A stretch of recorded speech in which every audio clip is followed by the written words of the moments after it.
He was born wild, claws, instincts, and all. But when fate brought a starving bobcat to that shop a lonely cabin one winter night, something unexpected happened. Instead of fear, there was curiosity. Instead of aggression, there was trust. And what began as a rescue turned into one of the most extraordinary friendships nature has ever seen. This is the story of a predator who forgot he was wild, and of the humans who discovered that love doesn't always speak the same language. Sometimes, IT parse, place, and changes everything. A storm had been raging for 2 days straight. Snow covered the forest in silence, blanketing every sound, every track, every sign of life. Inside a small wooden cabin at the edge of Montana's wilderness, the fire hissed and crackled, trying to embarrass light against the windows. Tom Henderson sat by the window, sipping coffee gone cold. A retired ranger with sweatered hands and tired eyes. He was used to the solitude of these winters, the kind of silence that only the mountains understood. But that night, something felt different. The air was too still. Even the wind seemed to pause, as if the world was holding its breath. Then, faintly through the blizzard, came a sound. Not the groan of the pines, not the siarrow of an owl, but a weak, trembling yawl, pitched and broken. Tom froze. Each yes instinct as a ranger kicked in immediately. He grabbed a beach's coat, flashlight, and stepped outside into the swirling snow. The wind beat into his face, but he pressed on toward the sound, his boots crunching through the frost.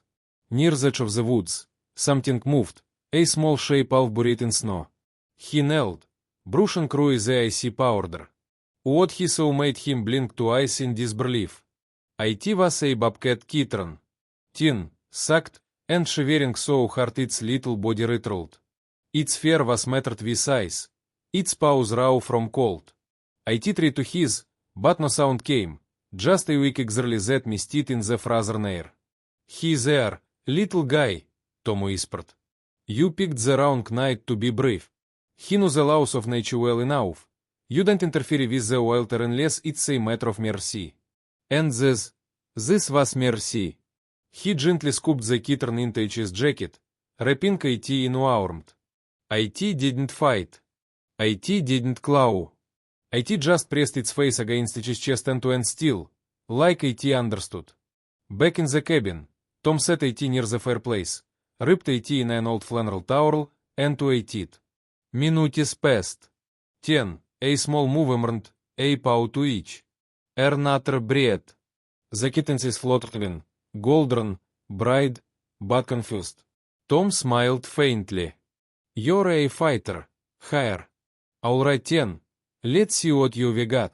He gave it a name, Maverick, because, as he put it later, the wild ones always do things their own way. That night, Maverick survived there. Against the cold, against the odds, and against the wild law of nature that said he shouldn't.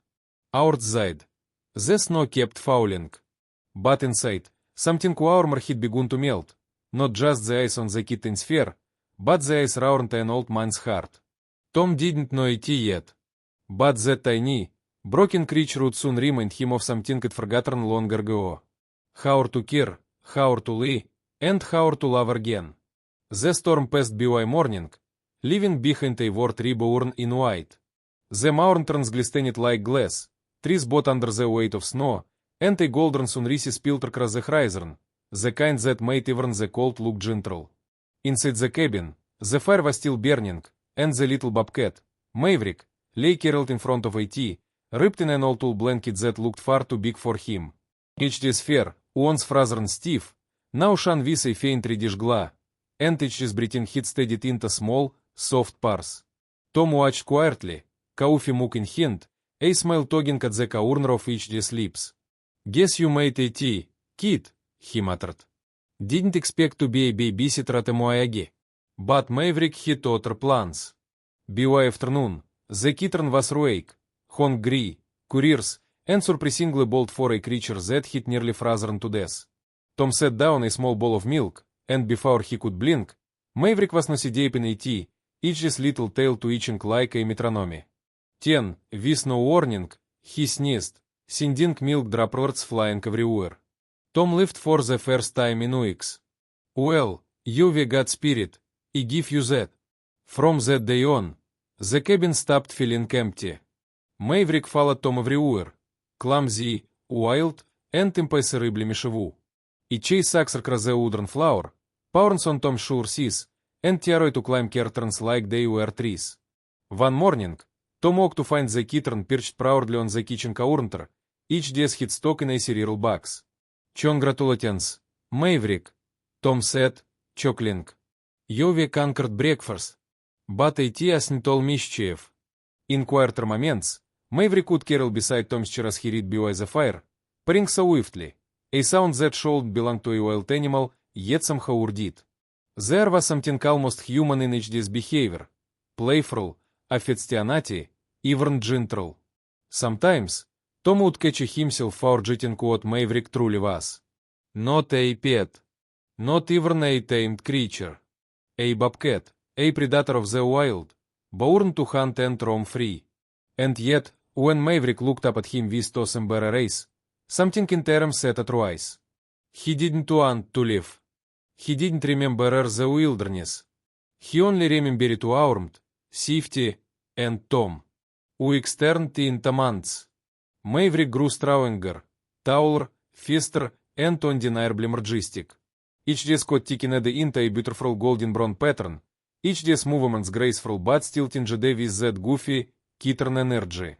Tom often sat by the window, watching him chase snowflakes outside the cabin, each day's powerful lips sending powder flying like confetti. He smiled, shaking each day's head. You're a supposed to be wild, it whispered. But you act more like a house cat. And maybe, deep down, Maverick isn't forgetting who he was. Maybe he was teaching Tom something else entirely. That sometimes, love doesn't tame the wild. It just makes it so after. Winter slowly faded into spring. The snow melted from the cabin roof, birds returned to the pines, and the sound of dripping water replaced the crackle of firewood. But something else was changing too. Something inside Maverick. He isn't the tiny, helpless kitten anymore. Each day's shoulders had grown broad, each day's muscles powerful, each day's coat sleek and radiant under the morning sun. When he moved, there was grace, silent, commanding, the kind of movement only nature could teach. But behind that grace, there was something Tom couldn't ignore anymore, distance. Maverick started spending more time by the windows, staring out into the forest as if listening to something Tom couldn't hear. Sometimes, late at night, it grew restless, pacing, tail twitching, ears pricked towards the distant sounds of the wild. Tom noticed it all. And though his heart ached, he didn't blame him. You're hearing the call, Hare? It whispered. Guess I can't compete with that. Still, the bond between them remained strong. Maverick would nudge Tom's arm when he cooked, pawed his leg when he wanted attention, or roll on the rug like a spoiled house cat. But every time he brushed against the door, something in his changed. A flicker of memory, a question. Then one evening, everything shifted. Tom was outside chopping wood when he heard a log roll, deep, raw, and unfamiliar. He turned. Maverick was crouched low, fear bristling, a slacked on something beyond the trees. Then came the movement, a flash of brown. A wild deer grazing too close. Before Tom could speak, Maverick leaped. The sound was a blur, snow scattering, clouds tearing through a bark. For the first time, Tom saw him as what he truly was, a predator. Fast, fierce, and magnificent. Maverick. Tom shouted. His voice echoed through the trees. The bobcat froze, muscles coiled. The deer bounded through, vanishing into the forest. Maverick turned back, chest heaving, each his golden eyes wild and bright. Tom's breath caught. There was pride in that look, and confusion. As if Maverick himself didn't know which word he belonged to anymore. That night, Tom sat by the fireplace, silent. Maverick lay across the room, watching him, tail flicking in slurry. Neither spoke, yet both understood. Something had changed there. Tom whispered swiftly, Maybe I kept you too long. Maybe it's time you remembered who you are. The next morning, Maverick didn't come to the door for breakfast. The bowl stayed full. The cabin was quiet, painfully quiet. Tom stepped outside, scanning the edge of the forest. The air smelled of pine and dew. And then he saw Terem, faint paw prints, leading Rui from the cabin and into the trees. He followed Terem until they disappeared into the mist. A heavy sigh escaped him. Go on, kid, he murmured. You were never mine to keep. The wind stirred, carrying the faint echo of a bobcat's call, deep and wild, yet strangely familiar. And though the cabin felt emptier than ever, Tom couldn't help but smile. Because sometimes, love doesn't mean holding on. It means letting go, and trusting that what you give will stay, even in the wild. The forest was no longer silent. It was alive, breathing, whispering, and watching. For the first time since that winter night, Maverick walked beneath the open sky with no walls to stop him. The sun spilled through the trees in golden shards, painting each sphere with light. The air was rich with scent, earth, mouse, and freedom. At first, it was overwhelming. Every sound was sharp, every shadow alive. He moved cautiously, each body remembering what each mind had long forgotten. Each step awoke something buried deep, the rhythm of the wild, the pulse of the predator. He hunted clumsily at first. The first few nights, hunger clouded him as fiercely as the cold to one's head. Rabbits darted before he could pounce. Birds vanished in flashes of wings. Each day's paws weren't yet the tools of a hunter. They were the paws of a creature raised on safety. But nature is patient. And slowly, Maverick remembered. He learned to crouch lower, breathe slower, move when the wind moved. Each day's lips became silent. Each day's eyes sharper. When he finally caught each day's first prey, a field mouse trembling in the grass, he didn't feel pride or cruelty. He felt balance. The wild was no longer strange. It was home. Days turned into weeks. Maverick roamed further, crossing rivers and ridges, sleeping beneath stars that blinked like watchful eyes. Yet, even as he adapted, a piece of him remained tethered to something else, something soft, warm, human. Sometimes, when the forest fell quiet at dusk, it heard a cause, the crackle of a fire, the hum of a voice reading lute. And in those moments, it paused, he tilted, as if expecting to see that cabin light flickering through the trees again. But the wilderness doesn't pause for memories. It tests Terem. One night, Maverick heard a scream, sharp, panicked, human. Each day's body stiffened. Instinct told him to run from danger. But something else, something Tom had taught him, pulled him toward it. He followed the sound through the underbrush until he reached a rocky ravine. There, half buried in the mud, was a young hiker, each day's leg trapped under a fallen branch. The basalt light flickered weakly beside him. When Maverick appeared, the boy froze. Each day's breath hitched, fear flooding each day's eyes. A god, a bobcat. But Maverick didn't attack. He stood there, tail twitching, studying the trembling human. Then, slowly, he stepped forward, pressing each body against the branch, pushing with each shoulder. The branch shifted, just enough. The boy gasped, pulling each leg free. The bobcat backed through, ace locked on him. The boy, shaking, whispered, "Thank you." By the time the rescue team arrived hours later, there were only paw prints left in the mud. When Tom heard the report on the local radio, a hiker claims he was saved by a wild bobcat, he froze. A slow smile crept across his face. "Maverick," he whispered, voice trembling. "You remember it." And somewhere in that vast wilderness, beneath the whispering pines, a wild heart beating quietly tuning, not for survival anymore, but for love. The story spread faster than wildfire. Local radio hosts couldn't stop talking about it. A young hiker claims a bobcat saved his life in the mountains. Most lived it off a shack or imagination. But one man, sitting in a quiet cabin at the edge of those same woods, Didn't at all. Tom turned up the volume. Each day's hard pounding inachiting with the crackling of the old speaker. A bobcat with unusual behavior, the announcer said. Erperoch to eat or accretion, erper to help move debris before disappearing into the forest. Tom says filled with tears. You did it, kid, he murmured. You really did it.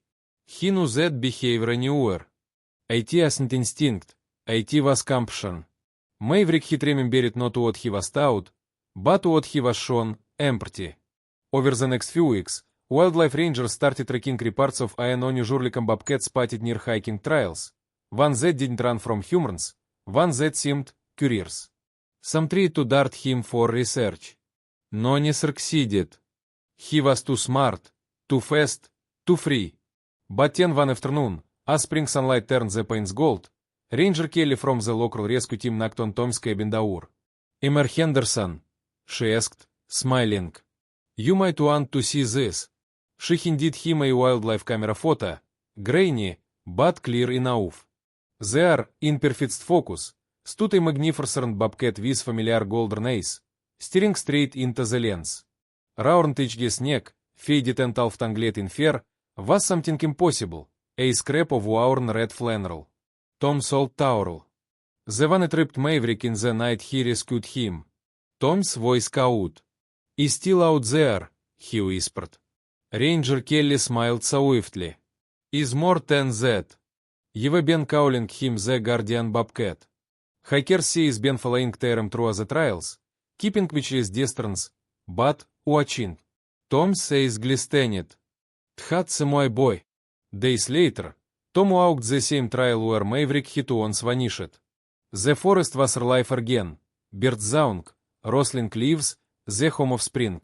He stopped by the old cedar log where it first found him years ago.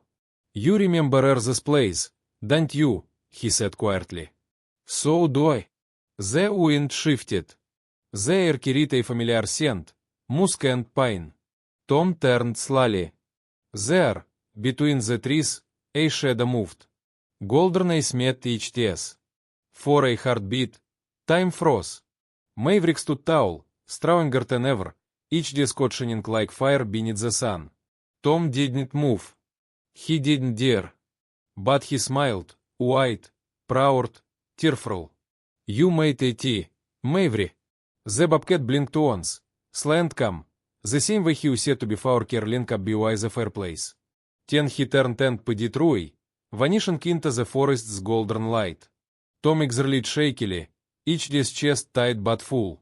He knew he wouldn't see him again, not like this. But that was okay. Because some goodbyes aren't about loss. They're about understanding. And in that silence, the wild and the human became one. Two leaves changed forever by a single act of kindness, echoing endlessly through the pines. Years slipped by like falling leaves, quiet and sure. The world moved on, but the forest never forgot. And somewhere deep within those pines, the legend of the guardian bobcat continued to grow. It started small, hikers sharing stories of a golden-eyed bobcat who walked beside them for miles.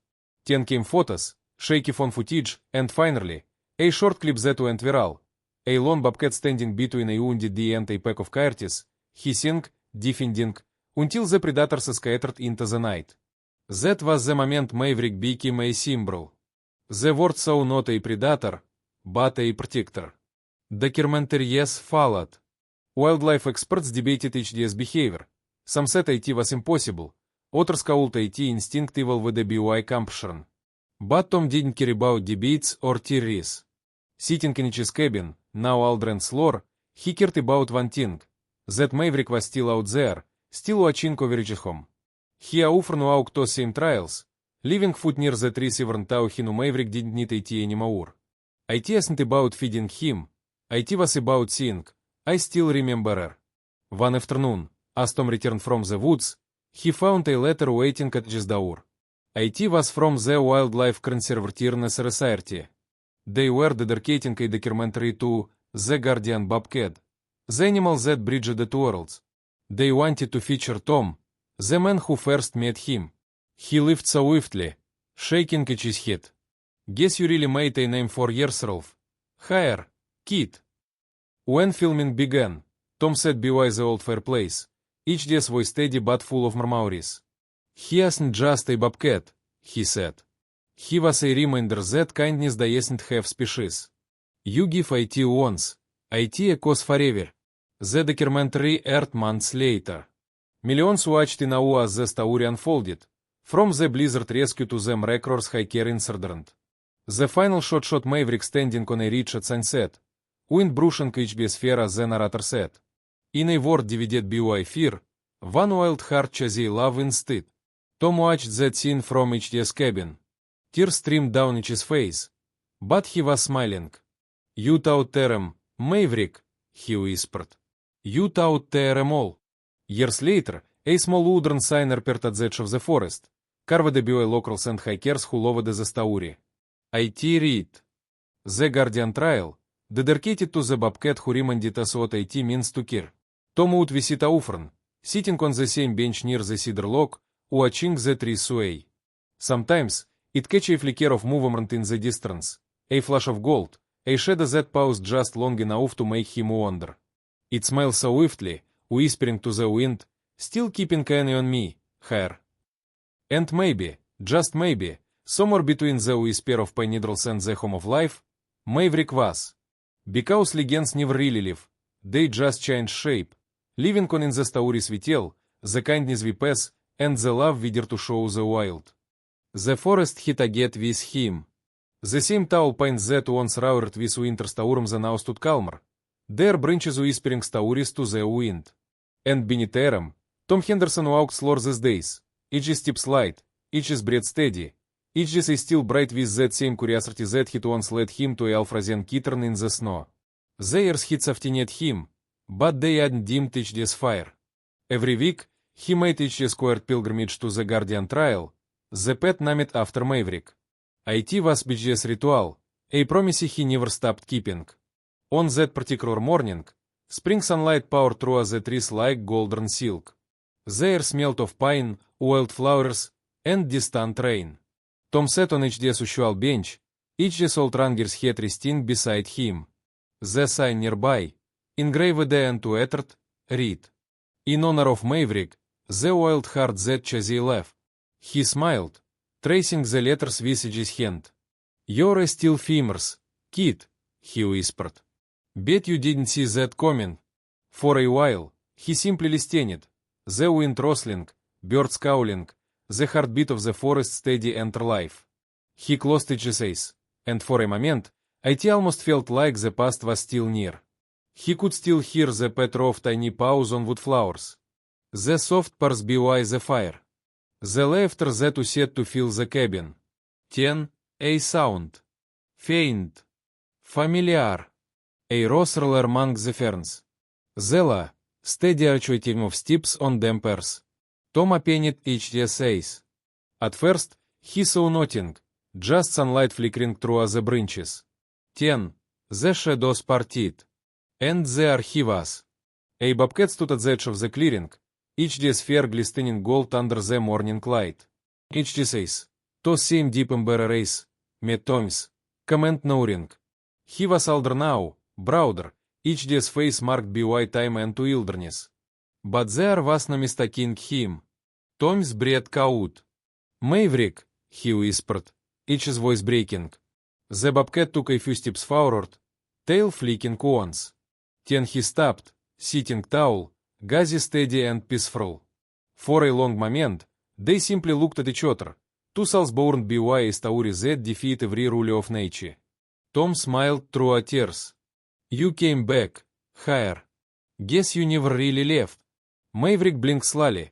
That same story done years ago by the fire. Then he stood, turned toward the forest, and paused. Each day he tilted, just slightly, as if inviting Tom to listen. A soft wind stirred. The trees swayed. And for the briefest second, the forest sounded like it was breathing, like it was speaking. Tom closed his eyes, letting that sound wash over him, a melody of life, love, and the quiet understanding that nothing truly wild is ever lost. When the breeze faded, the clearing was empty. Maverick had gone, Vanishenka silently as he hit come. Tom leaned back against the bench, each his heart full and still. A gentle smile lingered on each his lips as he whispered, "Run free, my friend." That evening, the rangers found him there, peaceful, each his hand resting on the plaque that bore Maverick's name, each his face lifted towards the sunset. And as the forest glowed gold one last time, a lone bobcat skull cut across the valley, long, haunting, beautiful. They said it was just coincidence. But those who knew the story believed it otherwise. They said it was Maverick, calling home one final time. To the man who had shown the while to what love truly meant.